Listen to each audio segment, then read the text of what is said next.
This is RC. It's your girl K Marie. K Wilk. It's your boy Black. It's your girl Lady. And I'm Sir. And you're listening to 2020. 2020. 2020. 2020. 2020. 2020 podcast.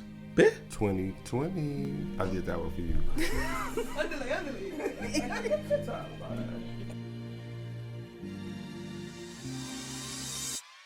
Thank you for tuning in to another episode of Business Minute. I'm your host, Sir.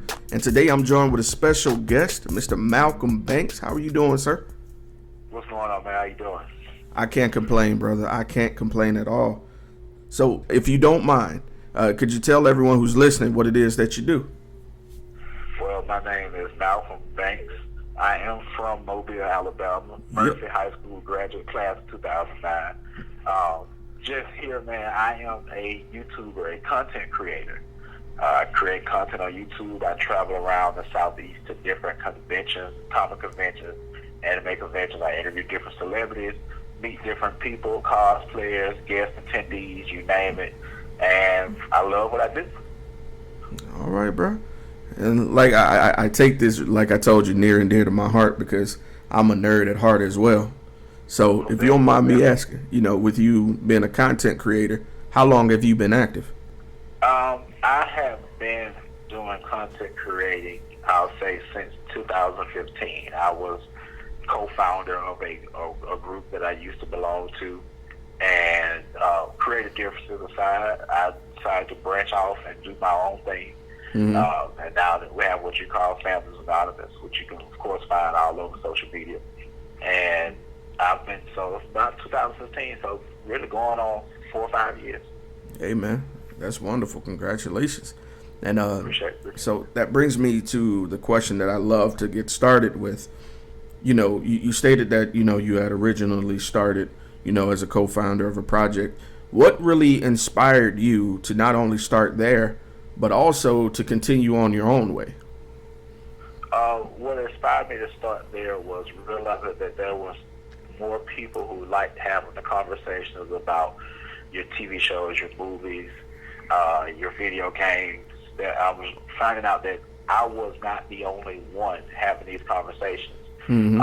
So being a group of friends, that's where we started and began to branch out these conversations. It was people who I knew that were, because I'm marching the band and I was on the sing. So there were people that I knew that were hardcore, ruggish, thuggish, like when you see them, when you meet them, grip them up, they always had that hard behind handshake. you got to prepare for it, or brace for it.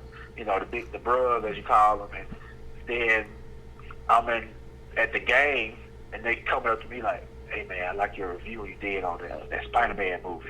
And what? What, bro? So it opened up that door, and like I said, once those creative differences came about, I took like a 4-month break, and I realized, and other movies were coming out. Like this was August going into December, and people are coming to my personal Facebook page waiting to see what I thought about Doctor Strange, or wanting to see what I thought about the latest season of Agents of S.H.I.E.L.D. and Arrow and Flash. And I'm posting this stuff on my personal page, and I said, it's not over for me yet. Right. So I took some time and rehashed some stuff out, and that's where Fandoms Anonymous was born. All right. Hey, I love it. So, of course, with every dream, you're going to approach some sort of obstacle along the way. What were some of the obstacles that you encountered? The confidence to put out content, the knowledge of how and when to put out content. And I know you're probably thinking like, well, you were with a group, what makes it different? You're doing it on your own now. Mm-hmm. Everything is done by you, whereas it was separated into individual groups or people with different tasks. Mm-hmm. Now you have all the tasks in your hand. You control the time. You control how long the video is. You control when the video comes out. You control how many videos to put out. So I think that was an obstacle. And once I just started just putting out content, I put out a video letting people know that Fandoms Anonymous was coming, like the name and everything. And people were, and I can still go back to that video to this day. It was December 28, 2016. People are on that video commenting like, "I'm ready. Whatever you need me to do, man. I'm down. Or let's do it. I'm hyped. No, finally you back." And it's like, okay, it's time. Let's go ahead and do this. So that was my obstacle at first. So I guess you could say creating an identity on my own. All right, I hear that, because you want to stand out and be your own man. You don't want to appear as if you're imitating anything else. So I feel you there. So let me ask you a question that kind of pertains to time management, because with every hobby, with us being working individuals, of course, there's a little bit of a window and a balance you have to make. So how do you balance work and your personal life? Well, when I first started, I know it got on my wife's nerves because I would just be recording all the time. Like, my channel has been up since December 28, 16, and I have 1,100 videos on my channel. Wow. So I was doing videos all the time. Like, anytime something dropped, I'm recording a video. Then I noticed how it shifted to parallel at home. I was like, okay, I got to fix that. You got to fix that. At the job that I was working at the time, I had every Wednesday and Thursday off. So with my wife working throughout the day, I shifted and maneuvered that time to recording videos from the time she left the house to the time, until I knew it was about the time for her to come home. No more videos. Any interviews I did, I would do all that during those 2 days, those periods of time. If it was anything after that, somebody would be like, well, I can't do it. I'm sorry. Can you do it tomorrow? Between the hours of 8 and 4 o'clock. Other than that, I had to learn how to shift. I had to learn how to maneuver and learn how to create a schedule to keep from being, because, with the regular job, at that time I was working for Sprint and call center. So, that was stressful in itself. Right. Because people didn't want to pay their bill. They were calling us at me. Man. So, and then I shifted to an assistant manager position in the Sprint store. So that really took my time, because there were no more definite, permanent Wednesday and Thursdays off. Right. That was done.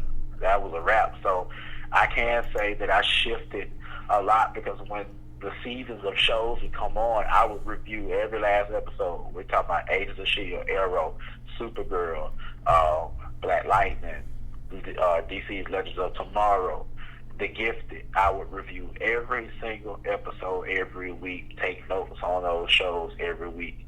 And when this season came around, 2018, I'm like, I'm not doing that this year. I don't have the time to do it this year. I don't have the energy. I'm going to review the poignant episodes, stuff that really sticks out. I said, other than that, I can't do it. So I learning how to create a time and space is very important, because you will tire yourself out from your other everyday life. So that is really important. All right. Perfect. And so that leads me to the next question, and this is one of my favorites, because it leads a little bit of an insight into, every up, there's also, a down. And so was there any experience that you found to be the most memorable so far? Ooh, man. I'm going to tell you one experience. I went to Pensacon. I'm a big Power Rangers fan. If anybody knows me, they know Power Rangers is my thing. Power Rangers has been my thing since Power Rangers was a thing. Right. I'm about the same age as Power Rangers. Power Rangers been out 25 years. I'll be 29 this year. Hey. So I grew up with Power Rangers. Power Rangers was a part of me.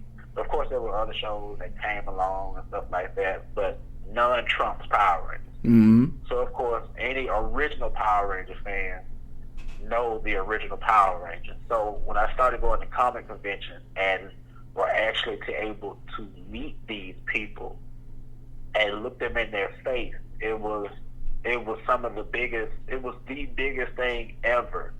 Like, I'm sitting on the front row in the panel and I'm looking at Jason and Billy and Zordon and Aisha, I'm looking at. Thank you for listening to part one of our two-part interview with Malcolm Banks. On part two, come back and listen to how he interviewed the one and only Green Ranger himself, Jason David Frank. And also we discuss Malcolm's plans to help cultivate and assist up-and-coming YouTubers at the upcoming Pixacon event. He's hosting a panel, so learn more about it coming up soon on part two. This is Sir signing off for now. We'll see you soon.